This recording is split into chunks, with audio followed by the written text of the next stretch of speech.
Good day, I'm Stephen McHugh, and this is your JIS news for Thursday, December 8.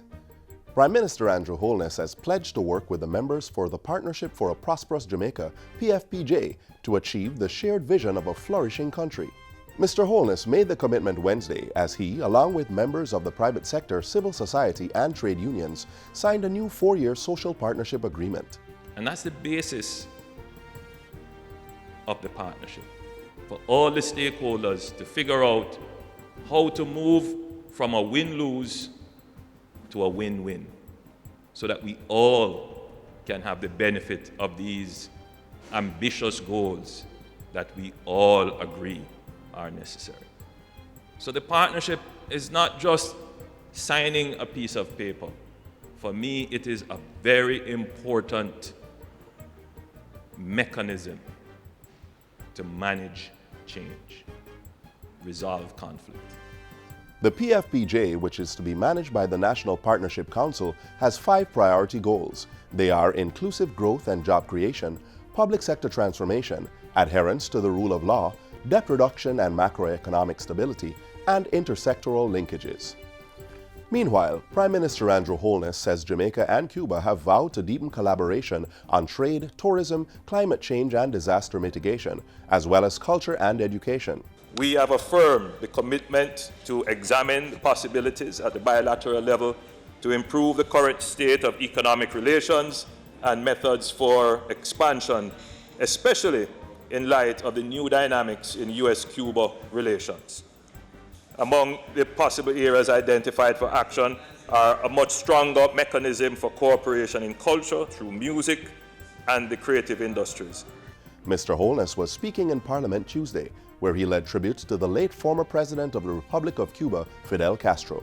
We pay tribute to Fidel Castro today, putting aside whatever international, global politics, because Fidel Castro has been a friend to Jamaica.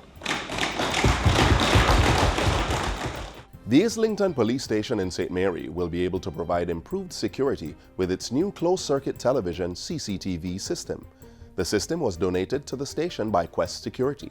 Minister of National Security Robert Montego says the system will help to provide stricter monitoring of prisoners to prevent escapes and access to contrabands. We have seen it in Arokobesa where a man attempted with a pole to send things into the Arokobesa station. There was an incident in Kingston when a drone actually crashed on the compound of a prison.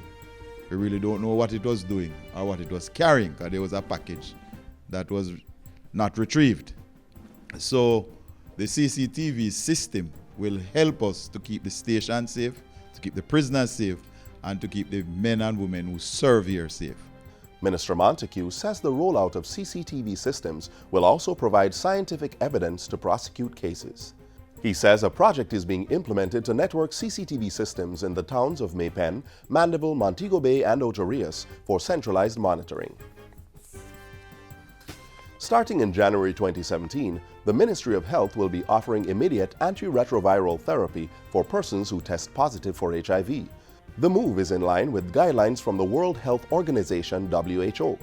It's based on scientific evidence from clinical trials and observational studies, which demonstrate that starting therapy early results in better health outcomes for persons living with HIV.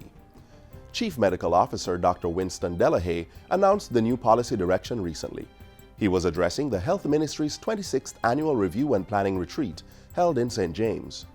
The Chief Medical Officer revealed that the ministry would also be implementing the WHO's Treatment as Prevention guideline.